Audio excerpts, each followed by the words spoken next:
قرآن نے طلاق کے متعلق اس طرح حکم دیا ہے کہ نہ میاں صاحب اپنی بیوی کو طلاق دے سکتے ہیں، نہ بیوی اپنے میاں کو از خود طلاق دے سکتی ہے۔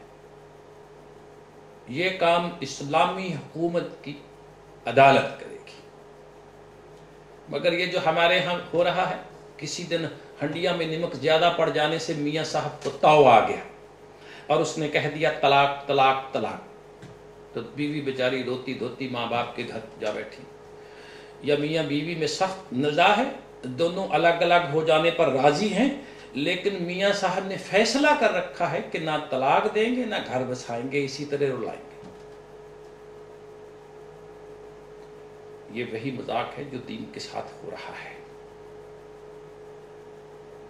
اس کے تحت جذبہ وہی کار فرما ہے کہ مرد عورتوں پر حاکم ہے، تمام اختیارات انہی کو حاصل ہیں، عورتیں ان کی لونڈیاں ہیں، یہ ان پر دروغہ ہیں۔ جب دروغہ صاحب کے پسند خاطر ہوا، عورت کو گھر میں رکھا، غصہ آیا باہر نکال دیا، جا اس سے معلق چھوڑ دیا کہ نہ بیوی کی طرح رکھنا ہے نہ متعلقہ کی طرح چھوڑنا ہے۔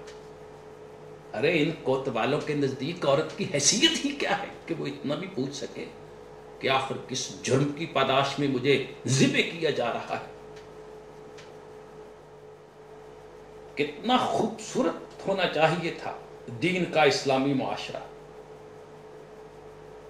لیکن چند سکوں کی خاطر اور روزی روٹی کی خاطر درباری ملاؤں نے اس کی شکل بگاڑ کے رکھ دی۔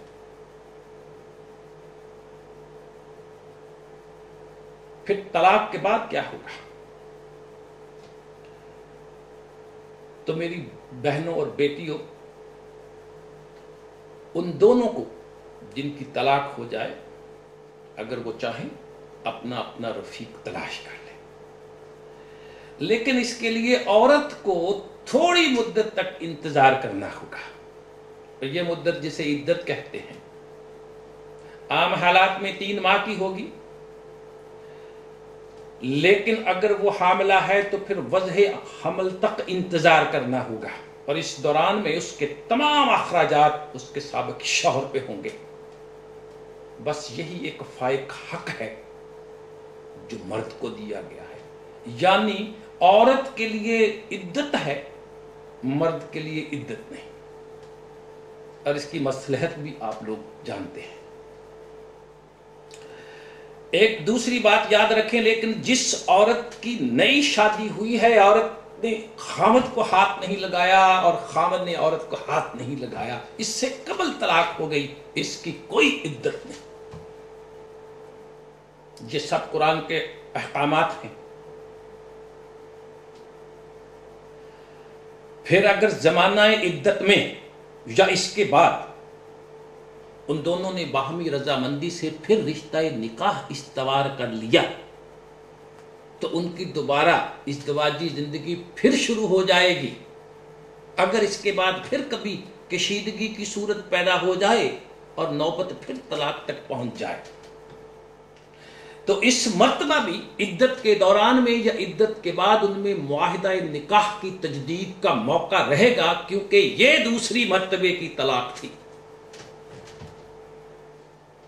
لیکن اگر اس کے بعد تیسری مرتبہ بھی طلاق تک نوبت پہنچ جائے، پھر معاملہ عدالت میں چلا جائے، تو یہ تیسری طلاق ہوگی۔ اس کے بعد نہ زمانہ عدت میں نہ اس کے بعد ان دونوں میں باہمی نکاح نہیں ہو سکتا، اس لیے کہ یہ زندگی کی کشتی کا کھینا ہے، بچوں کا کھیل نہیں۔ اب یہ عورت کسی اور سے ہی نکاح کر سکتی ہے، پہلے خامد سے نہیں، اور پہلا خامد کسی عورت سے نکاح کر سکتا ہے، اس عورت سے نہیں۔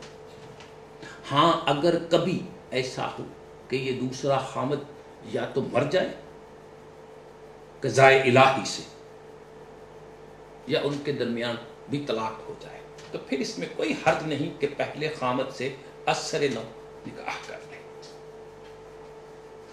سب سے اہم بات میرے مسلمان بہن بھائیوں یہ ہے کہ طلاق کا فیصلہ انفرادی فیصلہ نہیں، یعنی یہ نہیں کہ جب مرد صاحب کا جی چاہا طلاق دے دی۔ یہ ایک معاشرتی مسئلہ ہے جس کا فیصلہ معاشرتی نظام اسلامی عدالت کی طرف سے ہوگا۔ اس کے لیے جس طرح مرد کو حق حاصل ہے کہ وہ اختلافی صورت میں عدالت کی طرف رجوع کرے، بالکل اسی طرح عورت کو بھی حق ہے۔ جس طرح عورت مرد کو مجبور نہیں کر سکتی کہ وہ اسے اپنے نکاح میں رکھے، بالکل اسی طرح مرد بھی عورت کو مجبور نہیں کر سکتا کہ اس کے نکاح میں جکڑی رہے۔ نکاح کی غایت، بنیادی شرط رفاقت ہے، الفت ہے، محبت ہے، مودت ہے، اور جبر یہ متضاد چیزیں ہیں، متضاد باتیں ہیں۔ جب رفاقت نہ رہے نکاح رہ ہی نہیں سکتا۔ یہ ہے عزیز من قرآن کی روح سے اسلام میں، دین اسلام میں نکاح اور طلاق کے احکام۔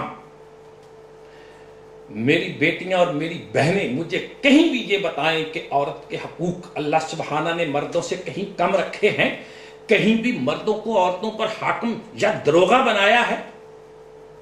اب رہا یہ سوال کہ قرآن کی ان تصریحات کے باوجود جو کچھ ہمارے ہاں ہوتا چلا آ رہا ہے وہ کہاں سے آ رہا ہے؟ ارے ہمارے ہاں مذہب کا کون سا گوشہ ہے جو قرآن کے مطابق ہوتا آ رہا ہے؟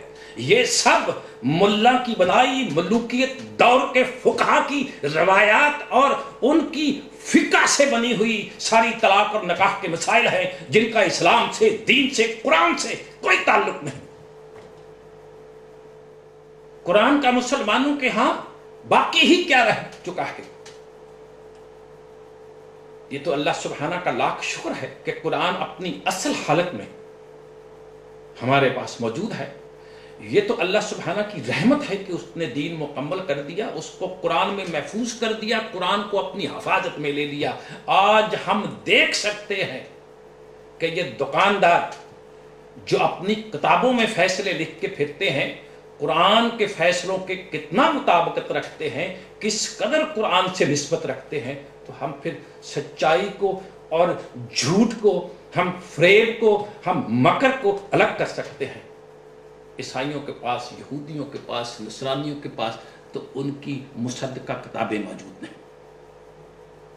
پھر ہمارے انہی مذہبی مبلغوں نے عورت کی تضحیق کے لیے اسلامی معاشروں میں یہ بات زبان زدن عام کر رکھی ہے کہ جنت میں مردوں کے لیے تو حوریں تجویز کی ہیں، عورتوں کے لیے کچھ نہیں۔ سبحان اللہ۔ پہلے تو میں ان حضرات سے پوچھتا ہوں کہ ان مردوں کو جن کو انہوں نے جنت کے الاٹمنٹ لیٹر جاری کیے ہیں، وہ قرآن کی کس آیت کی روح سے کیے ہیں؟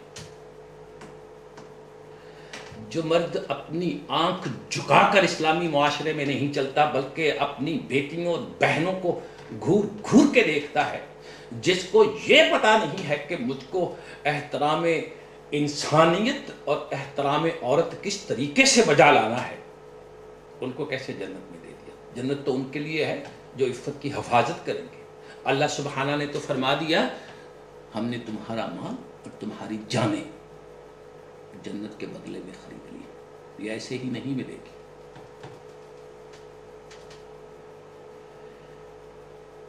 ہم جب دیکھتے ہیں تو مسلمان قوم میں من حیث القوم 50 سے 80% مسلمان مرد غزے بسر سے کام نہیں لیتے، اپنی عفت کی حفاظت نہیں کرتے، بے حیائی کا ارتکاب ان کی طرف سے ہوتا ہے۔ اور جب ہم مسلمان عورت کی طرف دیکھتے ہیں، حاشا وکلا ہم کو 100% مسلمان عورت عفت کی حفاظت کرتی با حیا نظر آتی ہے۔ ہمیں تو جنت میں عورتیں زیادہ نظر آ رہی ہیں۔ اب ان کے لیے اللہ سبحانہ نے کیا تجویز کیا ہے یہ تو ہم بعد میں بتاتے ہیں، پہلے ہم جنت کے متعلق بتا دیں کہ اس کی کنا و حقیقت، کیفیت و ماہیت ہمارے شعور کی موجودہ سطح کے مطابق ہماری سمجھ میں نہیں آ سکتی۔ سورہ سجدہ آیت 17 میں اللہ سبحانہ نے خود فرمایا ہے کہ کسی شخص کو معلوم نہیں کہ اس کے اعمال کے بدلے میں اس کی آنکھوں کی ٹھنڈک کا جو سامان اس کے لیے مخفی رکھا گیا ہے وہ کیا ہے۔ تو میرے مسلمان بہن بھائیوں، یہ جنت مکان سپیس کی 4 دیواری میں محصور نہیں، اس کی وسعت ارض و سما کو محیط ہے۔ لہذا جنت کی اس زندگی کا، جنت کے اس معاشرے کا ہمیں علم نہیں، ہم نہیں سمجھ سکتے۔ اب رہا لفظ حور، عربی زبان میں حورین کے معنی، حور کے معنی پاکیزہ فکر، پیور اینڈ کلین انٹلیکٹ والے، یہ لفظ عورت اور مرد دونوں کے لیے استعمال کیا گیا ہے۔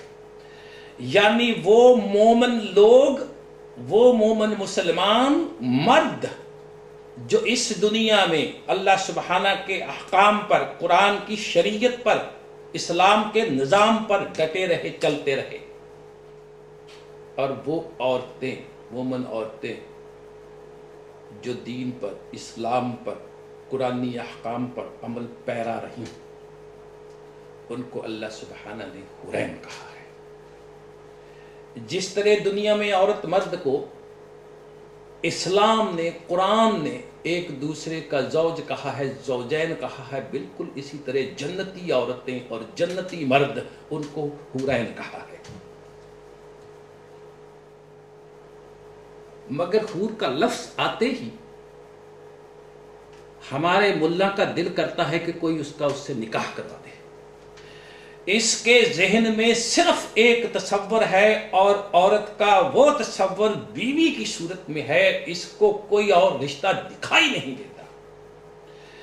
مسلمانوں، یہ اس ذہنیت کی بات کر رہا ہوں جس کے اندر جنسی تقاضا بھی انسان کے جسمانی تقاضوں میں شامل ہے، جبکہ دین اسلام میں ایسا نہیں ہے۔ انسان کے طبعی تقاضوں میں کئی انداز ہیں اور کئی تقاضے ہیں۔ ایک تو تقاضا ہے سانس لینے کا، جس پر زندگی کا دار و مدار ہے۔ اس تقاضے کی کیفیت یہ ہے کہ یہ نہ تو اپنے ہونے کے لیے ہماری نیت یا ارادے کا محتاج ہے، نہ ہی اس تقاضے کی تسکین کے لیے ہمیں آمدن کچھ کرنا پڑتا ہے۔ ہم سو رہے ہوں، جاگ رہے ہوں، چل رہے ہوں، پھر رہے ہوں، بیٹھے ہوں، کوئی کام کر رہے ہوں، کسی خیال میں مگن ہوں، سانس کی آمد و رفت کا سلسلہ از خود جاری رہتا ہے۔ ہمیں سانس لینے کے لیے نہ ارادہ کرنے کی ضرورت ہے، نہ ہی کسی عمل کی۔ البتہ سانس روکنے کے لیے کوشش کرنے کی ضرورت ہے۔ سانس نہیں آئے گی تو ہم کچھ وقت کے بعد بے ہوش ہو جائیں گے، پھر اس کے بعد کچھ وقت کے بعد ہم مر جائیں گے۔ اس کی ضرورت ہے، یہ ایک تقاضا ہے۔ دوسرا ہے تقاضا پیاس، کھانے پینے کا تقاضا۔ یہ تقاضا بھی، پیاس بھی ہمارے خیالات کی، ہمارے سوچ کی محتاج نہیں۔ جب پیاس لگتی ہے تو خود بخود اضطراری کیفیت ہوتی ہے، تھوڑی دیر ہم پانی نہیں پیتے، طبیعت خراب ہوتی ہے، 1-2 دن کے بعد ہم بیمار ہونا شروع ہو جاتے ہیں، پھر 1-2 دن کے بعد ہم مر جاتے ہیں۔ یہ ہے تقاضا۔ بالکل اسی طرح سے بھوک ایک تقاضا ہے، یہ بھی از خود پیدا نہیں کیا جا سکتا، اس کا بھی سوچ سے کوئی تعلق نہیں ہے۔ جب بھوک لگتی ہے تو کھانے پینے کی ڈیمانڈ ہوتی ہے، اگر ہم کچھ نہ کھائیں تو ہم بیمار پڑ جائیں گے، پھر چند دنوں کے بعد نہ کھانے کی وجہ سے جان جاتی رہے گی۔ اس کو کہتے ہیں تقاضا۔